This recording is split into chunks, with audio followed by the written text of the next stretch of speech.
Maman dit que les gens comme toi n'ont pas de belles choses, a crié mon neveu, et le salon s'est illuminé de rires qui n'avaient pas leur place dans un foyer. Puis, crac. La montre de ma mère s'est brisée contre le carrelage, l'aiguille des secondes tournant comme un œil paniqué. Le silence après le rire est la chose la plus bruyante au monde. Il vous fait compter chaque respiration comme un reçu. Bonjour à tous. Je m'appelle Élise Dubois. Je ne publie pas beaucoup. Je ne pleure pas beaucoup. Je travaille. Je paie. Je suis présente. Depuis 2 ans, je maintiens ma sœur et son mari à flot. Loyer, courses, urgences qui survenaient toujours la veille d'une promotion. Je me disais que c'était la famille. Je me disais que c'était de l'amour. Je me disais que la montre à mon poignet, dernier cadeau de ma mère, garderait le temps honnête. La montre gît en morceaux scintillants à mes pieds. Détends-toi, lance mon beau-frère avec un sourire narquois depuis le canapé, une bière suintante à la main. Elle est vieille. Elle peut en acheter une autre. Elle est richissime. Ma sœur penche la tête comme si elle décidait si je suis une personne ou un distributeur automatique. Peut-être ne devrais-tu pas laisser des objets de valeur à la portée des enfants. L'enfant. Leur enfant. Celui que je bordais. Celui à qui je lisais des histoires. Son sourire est dépourvu d'une dent de devant et de toute trace d'excuse. Ma gorge a un goût de pièce de monnaie. La pièce sent le pop-corn au beurre. Faux beurre. La joie d'hier réchauffée pour le public d'aujourd'hui. La télévision murmure un match que personne ne regarde. Un ventilateur sur pied fait un tic-tac parce que quelque chose est coincé, et c'est agaçant. La photo de ma mère sur le manteau de la cheminée est la seule chose qui me regarde droit dans les yeux. Je te rembourserai, dit ma sœur, agitant son poignet comme pour chasser une mouche. Le mois prochain. Nous attendons un virement. Une seconde ment, une minute ment, une année ment. Le temps ne dit la vérité que lorsqu'il se brise. Ce n'était pas un accident, dit le garçon en donnant un coup de pied dans un éclat. Maman dit que tu ne mérites pas les belles choses. Tu les as, c'est tout. Ses yeux brillent, reflétant les morceaux. Les enfants répètent ce dont on les nourrit. Les monstres naissent des tables de cuisine et des phrases négligentes. Ramasse, je murmure, mais ma voix sort comme une prière que l'on ne prononce que lorsque l'église est vide. Personne ne bouge. Le rire de mon beau-frère revient, plus léger cette fois, comme si j'étais la chute qu'ils avaient enfin appris à livrer. Je m'agenouille. Le carrelage est froid. Mes paumes planent au-dessus du verre. Et c'est là que je le sens. Quelque chose de plus calme que la rage, de plus stable que le chagrin. La seconde exacte où ma générosité expire. Le ventilateur fait un tic-tac de plus. L'aiguille des secondes, libérée de son cadran, s'arrête à minuit. L'aiguille des secondes, figée à minuit. Mais dans cette pièce, j'étais la seule à remarquer l'heure du décès. Je pris la montre cassée dans le creux de mes mains, les minuscules engrenages coupant ma peau. Et pour la première fois en 2 ans, je ne me suis pas excusé. Ni par des mots, ni par le silence. J'ai laissé le moment respirer. J'ai laissé le poids de leur rire en suspens. Je les laissé me montrer exactement qui ils étaient. Ne prends pas cet air dramatique, dit ma sœur en s'adossant au coussin du canapé comme une reine sur son trône. Ce n'est qu'un objet. Tu as encore tout le reste. Tout le reste? 2 ans de chèque de loyer à mon nom. Les courses débitées sur ma carte. Les factures d'hôpital payées parce que leur assurance avait expiré. Les vacances réservées avec l'argent que je retirais de mes économies en prétendant que les plages ou les couchers de soleil ne m'importaient pas. J'avais cru acheter de la proximité, une famille, une place dans leur cercle d'approbation, mais là, debout, la regardant sourire narquoisement pendant que mon neveu écrasait un morceau du bracelet avec son talon, j'ai réalisé que je n'avais acheté que leur mépris. Mon beau-frère leva sa bière dans un toast moqueur. À notre sponsor. De la mousse se renversa sur sa chemise, mais il ne le remarqua pas ou s'en moqua. Puis sa générosité ne jamais se tarir. Le garçon gloussa. Ma sœur rit avec lui. Aucun d'eux ne me regardait. Pas vraiment. Pas comme une femme. Pas comme une sœur. Pas comme un être humain tenant encore la dernière chose que ma mère avait touchée. Je sentis un calme étrange se répandre en moi, comme de l'eau froide sur un feu. Ce n'était pas de la colère. La colère est bruyante.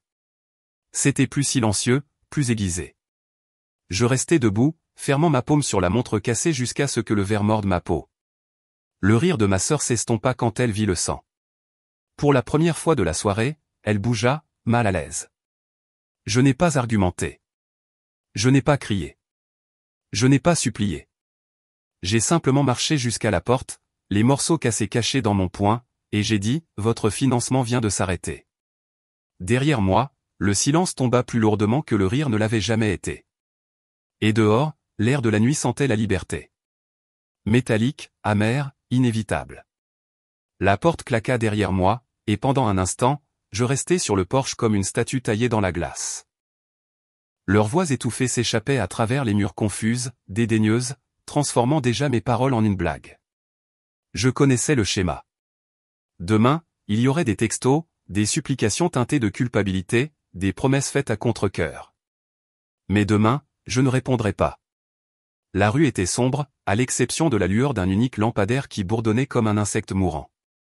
Ma voiture attendait le long du trottoir, fiable et silencieuse, tout comme moi.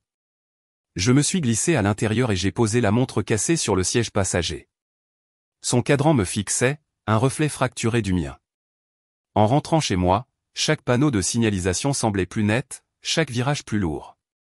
Je me suis remémoré chaque service que j'avais rendu. Les courses les soirs de tempête. L'argent pour l'essence glissé dans leurs mains.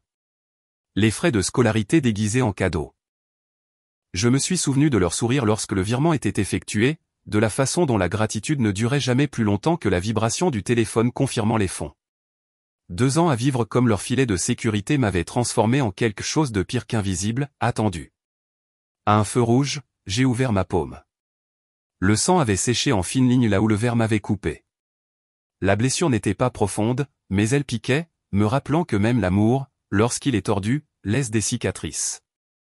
J'ai enfoncé les éclats plus profondément dans ma peau, laissant la douleur me maintenir éveillé. Le temps d'arriver à mon appartement, ma décision s'était déjà enracinée. Je me suis versé de l'eau, je me suis assise à la table de la cuisine et j'ai étalé les morceaux de la montre cassée, un par un. Minuit me fixait, figé pour toujours. J'ai pris mon téléphone. Un flot de reçus et de transactions impayées a rempli l'écran. Virement de loyer, paiement par carte de crédit, même la facture de câble que j'avais couverte quand il se plaignait que l'internet était trop lent. J'ai fait défiler jusqu'à ce que mon pouce me fasse mal. La preuve de mon silence brillait plus fort que n'importe quelle horloge. Et puis, comme si je glissais dans une version plus froide de moi-même, j'ai ouvert un nouveau document sur mon ordinateur portable. Ligne par ligne, j'ai commencé à enregistrer chaque centime, chaque sacrifice, chaque mensonge que j'avais financé. Pas un budget, pas un journal intime, un dossier. Mon procès contre eux venait de commencer. La feuille de calcul grandissait comme une colonne vertébrale de vérité sur mon écran. Chaque ligne une vertèbre, chaque chiffre un souvenir. Loyer, 1650 €. Courses, 225 €. Facture d'hôpital, 2950 €.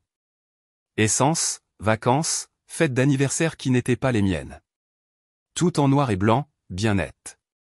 Quand j'ai fait le total, le chiffre a brillé comme un verdict, plus de 70 000 €. C'était le prix de mon silence. J'ai fixé la somme jusqu'à ce que mon reflet dans l'écran sombre de l'ordinateur ressemble à quelqu'un que je ne connaissais pas. La montre de ma mère reposait à côté de l'ordinateur, son cadran fracturé captant la lumière. Minuit, figé. La voix de ma mère m'est revenue, douce mais ferme. Les objets ne sont pas de l'amour, Élise. Les actions le sont. J'ai fermé l'ordinateur portable et je suis resté assise dans le silence de mon appartement. Le réfrigérateur bourdonnait, une horloge faisait un faible tic-tac sur le mur, et dehors une sirène hurlait. Pour la première fois depuis des années, je ne pensais pas à comment sauver quelqu'un d'autre. Je pensais à moi. Le lendemain matin, mon téléphone s'est allumé exactement comme prévu. Un texto de ma sœur, il faut qu'on parle. Il ne le pensait pas. Ne réagis pas de façon excessive. Un deuxième a suivi, le loyer est dû. Peux-tu aider juste pour ce mois? On se rattrapera. Je n'ai pas répondu. Vers midi, les appels ont commencé. Sa voix est passée du sucre à l'acier, de la supplication à la réprimande. Mon beau-frère a laissé un message vocal en riant. Tu crois que tu peux nous couper les vivres? Tu n'oserais pas, mais je l'avais déjà fait. Au lieu de répondre, je suis allé à la banque. Mes comptes étaient liés au leur par commodité. Je me suis assise avec le banquier, j'ai supprimé chaque accès, chaque prélèvement automatique, chaque lien fragile qu'ils avaient tissé en moi. Quand la dernière signature a séché, je me suis sentie plus légère que je ne l'avais été depuis des années. Ce soir-là, j'ai posté une enveloppe. À l'intérieur, une copie de la feuille de calcul et une note avec 4 mots écrits à l'encre noire, votre bailleur de fonds a démissionné. Je n'ai pas signé. Je n'en avais pas besoin. Au coucher du soleil, mon téléphone a vibré de fureur, la rage de ma sœur se déversant en paragraphes. Je l'ai posé face contre le comptoir, je me suis approché de la fenêtre et j'ai regardé les lumières de la ville clignoter comme des avertissements. Pour une fois, leur désespoir n'était pas mon problème. Au matin, leur fureur s'était transformée en panique. Mon téléphone s'est illuminé d'une tempête de messages. Mi-menace, mi-appel à la pitié. Tu ne peux pas simplement abandonner ta famille. Nous serons sans abri sans toi. Après tout ce que nous avons fait pour toi, c'est comme ça que tu nous rembourses? L'ironie m'a presque fait rire. Tout ce qu'ils avaient fait pour moi, c'était de me vider. J'ai fait défiler jusqu'à ce qu'un message me glace le sang. Il venait de mon neveu, le même garçon qui avait brisé la montre de ma mère. Écrit en lettres enfantines et maladroites, maman dit que tu es égoïste. J'espère que tu ne reviendras jamais. Cela coupait plus profondément que le verre n'aurait jamais pu le faire.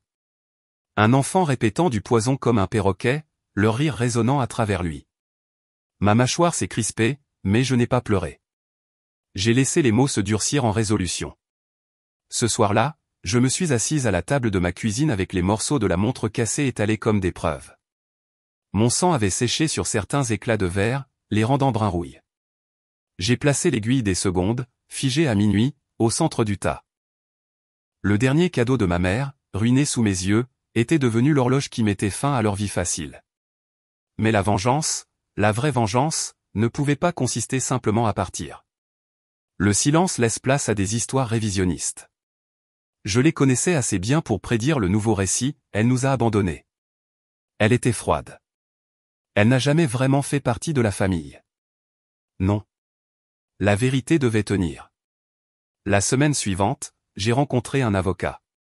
Je lui ai remis la feuille de calcul, les reçus et les copies de chaque virement. Il a haussé un sourcil, à la fois impressionné et consterné. « Voulez-vous récupérer votre argent ?» a-t-il demandé. J'ai secoué la tête. Non. Je veux une responsabilisation. Je veux qu'il connaisse le coup de traiter quelqu'un comme un portefeuille. Il a hoché la tête lentement. Nous pouvons engager une poursuite civile. Au minimum, cela les forcera à affronter ce qu'ils ont pris. En sortant de ce bureau, je ne portais rien d'autre que mon sac à main et la montre fracturée cachée à l'intérieur. Pourtant, je me sentais plus lourde, animée par un but, car l'histoire n'était plus la leur. Elle était mienne, et la mienne ne faisait que commencer à s'aiguiser. Les salles d'audience ne sentent pas la justice. Elles sentent le papier, le café éventé et la nervosité. Pourtant, quand je suis entré avec mon avocat, un dossier serré dans sa main, j'ai eu l'impression que l'air lui-même changeait. Ma sœur et son mari étaient assis de l'autre côté de l'allée, habillés de manière trop élégante pour des gens qui se disaient fauchés. Leurs yeux se sont tournés vers moi, les siens plissés, les siens suffisants. Mon neveu n'était pas là. Une petite miséricorde. Le juge a parcouru les documents, tapotant un stylo sur le bureau. 2 ans de soutien financier, a-t-il marmonné. Et maintenant, vous demandez le remboursement. Mon avocat a répondu pour moi, calme et précis. Pas un remboursement. Une reconnaissance. Une preuve. Elle a été exploitée. Ma sœur s'est penchée en avant, la voix dégoulinante de sucre. Elle a proposé de nous aider. Nous ne l'avons jamais forcée. Mais j'avais appris le pouvoir du silence. J'ai laissé les reçus parler. J'ai laissé la feuille de calcul respirer. Ligne après ligne, mois après mois. J'avais tenu un registre même sans réaliser que je préparais un dossier. L'expression du juge s'est durcie en tournant les pages. C'est considérable. Il les a regardés. Et vous avez contribué à hauteur de combien à vos propres dépenses pendant cette période? Mon beau-frère a souri d'un air suffisant. La famille partage. N'est-ce pas à cela que sert la famille? Les mots flottaient dans l'air comme de la fumée. Le juge a griffonné quelque chose, peu impressionné. Je n'aspirais pas à une explosion dramatique, pas de dispute pour couronner ma douleur. Au lieu de cela, je sentais un pouls régulier à mon poignet, là où la montre se trouvait autrefois. Le garde-temps de ma mère avait peut-être été brisé, mais dans cette pièce stérile, le temps lui-même semblait enfin s'aligner sur moi. Lorsque la séance a été levée, ma sœur est passée près de moi en sifflant entre ses dents, « Tu le regretteras ». J'ai soutenu son regard, sans ciller. Non. J'ai déjà regretté de garder le silence. Dehors, l'air d'automne avait un goût plus vif, plus libre. Mon avocat a promis des nouvelles, mais je l'entendais à peine. Ce qui importait n'était plus l'issue de l'affaire. C'était que l'histoire avait été traînée à la lumière. Et une fois que la vérité respire, elle ne s'étouffe pas facilement. Les semaines se sont transformées en audiences, en paperasse et en menaces chuchotées. Chaque fois que mon téléphone s'illuminait d'un autre message venimeux de ma sœur, je le sauvegardais. Chaque message vocal de mon beau-frère me traitant d'ingrate, chaque excuse superficielle mêlée d'exigences, j'ai tout archivé. Les preuves n'étaient plus seulement des chiffres. C'étaient des mots, un ton, un mépris conservé dans l'encre numérique. Un soir, en faisant défiler le dossier que j'avais constitué, je suis tombé sur la photo de la montre brisée, des éclats scintillants sur le carrelage, la chaussure de mon neveu dans le coin du cadre. La voix de ma mère a de nouveau empli le silence. « Élise, souviens-toi, les gens te montrent leur valeur par la façon dont ils traitent ce que tu aimes. » Il me l'avait montré, encore et encore. Lors de l'audience suivante, mon avocat a présenté le dossier. Le juge n'a pas bronché devant les photos des reçus, mais son visage s'est durci en lisant les textos. Les mots coupaient plus profondément que le verre brisé. Il a lu à haute voix l'un des messages de ma sœur, « Elle cédera. Elle cède toujours. Elle n'est rien sans que nous ayons besoin d'elle. » Dans cette salle d'audience résonnante, j'ai presque souri, car c'était le moment où ils s'étaient condamnés eux-mêmes. Le juge a ordonné un plan de remboursement plus symbolique que financier, une fraction de ce que j'avais perdu. Mais l'argent n'était pas le verdict dont j'avais besoin. C'était la reconnaissance. Le sceau qui disait « exploité ». En sortant, des journalistes se sont rassemblés sur les marches. Pas nombreux, juste assez pour piquer leur orgueil au vif. Ma sœur a caché son visage. Mon beau-frère a aboyé sur les caméras. Je suis passé devant eux tranquillement, la montre cassée dans ma poche. Le poids semblait plus léger maintenant, non pas comme un chagrin, mais comme une conclusion déguisée.